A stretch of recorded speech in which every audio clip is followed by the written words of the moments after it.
বৃষ্টির কারণে আজ তুষারের অফিস থেকে বের হতে দেরি হয়ে গিয়েছিল।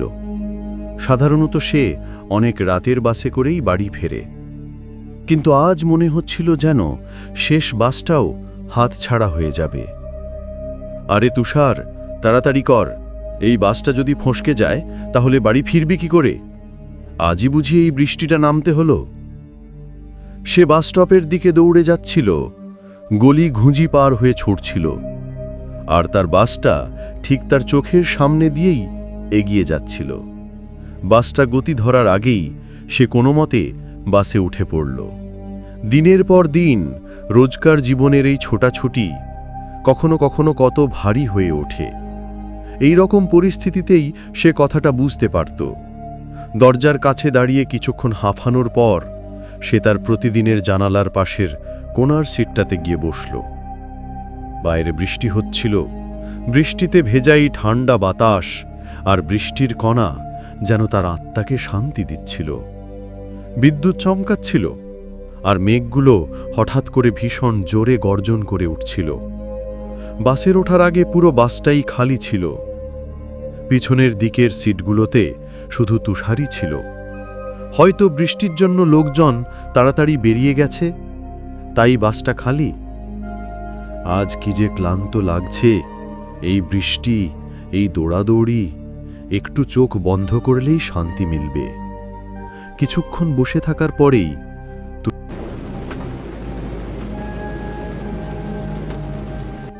ঠিক 2 মিনিট পর তার ঘুম ভেঙে গেল এবং সে দেখল যে বাসটা লোকে ঠাসাঠাসি করে ভরা। আরে এটা কি? এই তো কিছুক্ষণ আগেও বাসটা খালি ছিল। এত মানুষ কোথা থেকে এলো? একটা স্টপে এত লোক হঠাৎ করে কি করে উঠল? এত ক্লান্তি আর এমন ভেজা আবহাওয়াতে এই প্রশ্নটা তার কাছে তুচ্ছ মনে হলো। বাদ দে বাবা, বেশি ভাবিস না, ক্লান্তিতে মাথা খারাপ হয়ে গেছে। সে আবার চোখ বন্ধ করল আর ঘুমিয়ে।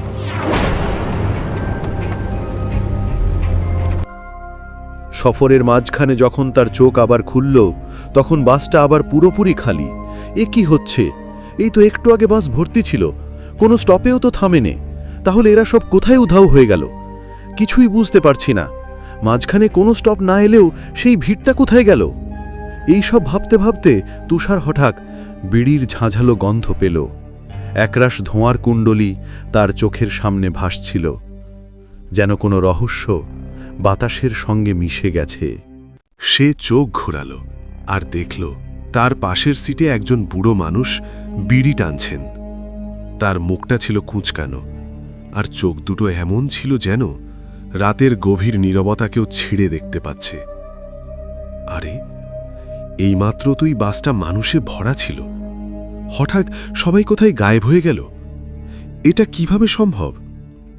30 বছর বাবা, 30 বছর ধরে আমি প্রত্যেক রাতেই বাসেই যাতায়াত করি। মাঝরাতের পরে এই বাসে কোনো মানুষ চড়ার সাহস পায় না।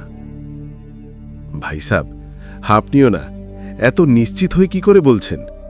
এটা তো শুধু বৃষ্টি আর ক্লান্তির প্রভাব হবে, আর কিছুই নয়। তোমার মনে হয় আমি মিথ্যে বলছি? 1 বছর আগে ঠিক এই স্টপেই, এই বাসেই আমি উঠেছিলাম, যে স্টপে বাসটা এইমাত্র থেমেছিল। সেই রাতে এমন কিছু হয়েছিল যা আজও আমার মাথায় ঘুরপাক খাচ্ছে। বুড়োটির গলার স্বরে এক অদ্ভুত শীতলতা ছিল, যেন তিনি কোনো পুরনো ভয়ঙ্কর রহস্য ফাঁস করতে চলেছেন। সে তার বিড়িটা একপাশে রাখল আর তুষারের দিকে ঝুঁকে কথা বলা শুরু করল। সেদিন রাতেও আজকের মতোই বৃষ্টি হচ্ছিল। আমি ছাড়া বাসটা খালি ছিল। আমি জানালার পাশে বসেছিলাম যখন হঠাৎ মনে হলো কেউ আমাকে দেখছে। আমি পেছন ফিরে দেখলাম সামনের সিটে একজন লোক বসে আছে। তার মুখটা ছিল অদ্ভুত। তার চোখ দুটো ফাঁকা ছিল, যেন তার ভেতরে কোনো প্রাণ নেই। সে চুপচাপ আমার দিকে তাকিয়েছিল। আমি কিছু বলতে চেয়েছিলাম, কিন্তু আমার গলা দিয়ে আওয়াজ বের হলো না। হঠাৎ সে নিজের আঙুলটা আমার দিকে তুলে ফিসফিস করে বলল, তোমার এখানে থাকা উচিত নয়। পরের মুহূর্তেই সে উধাও হয়ে গেল, যেন বাতাসে মিশে গেছে। আরে বাবা, এটা তো কোনো পুরনো গল্প মনে হচ্ছে। হয়তো আপনি কোনো স্বপ্ন দেখেছিলেন। ঘুমের মধ্যে কখনো কখনো এমনটা হয়। স্বপ্ন? বাবা, সেই রাতের পর আমি কত রাত জেগে কাটিয়েছি। সেই লোকটার কণ্ঠস্বর আজও আমার কানে বাজে। আর শোনো, সেই রাতে বাসটা থামেও নি, তবুও সে গায়েব হয়ে গেল।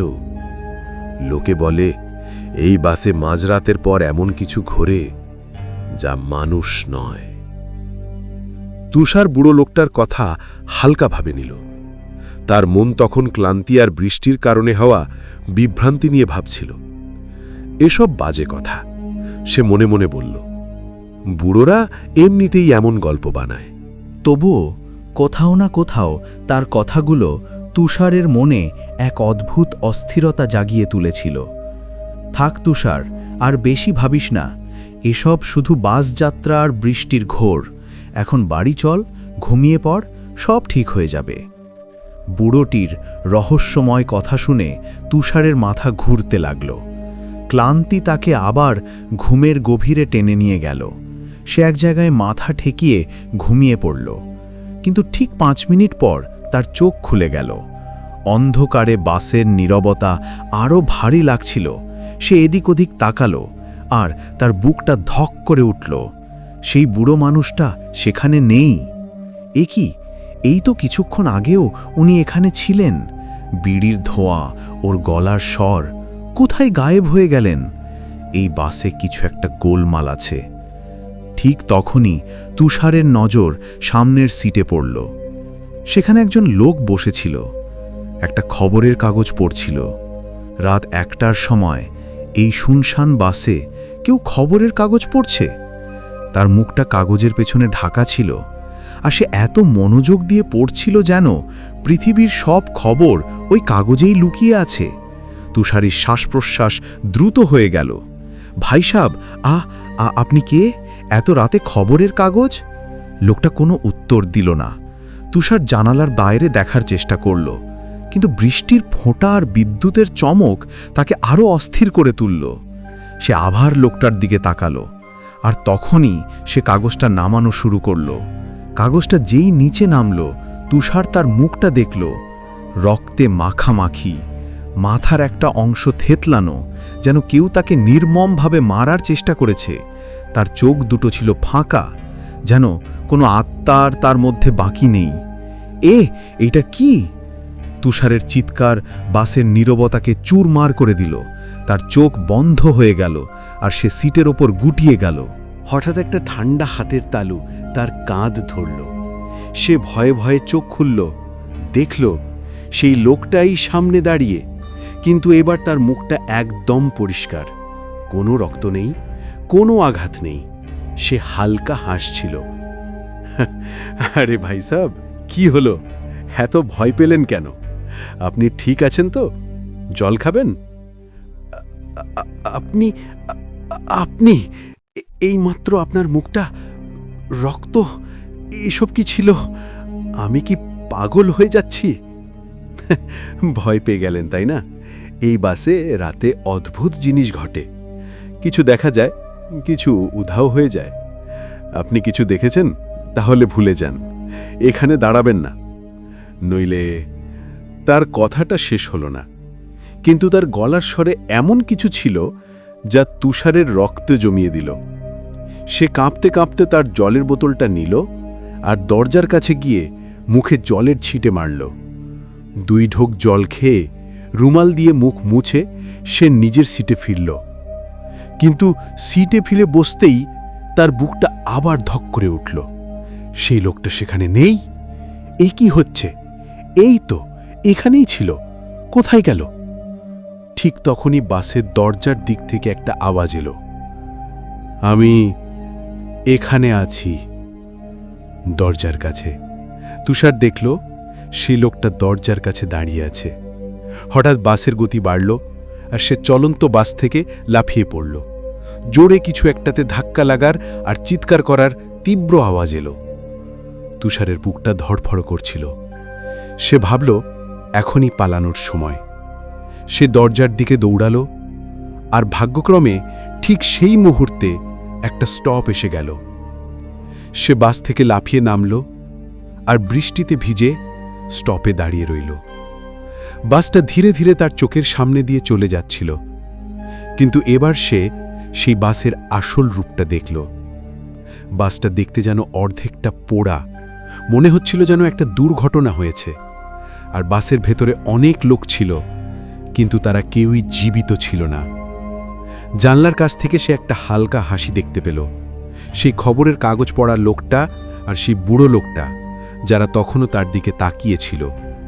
তুষারের শ্বাস বন্ধ হয়ে গেল। যতক্ষণ না বাসটা তার চোখের আড়াল হলো, সে সেখানেই ঠাঁই দাঁড়িয়ে রইল।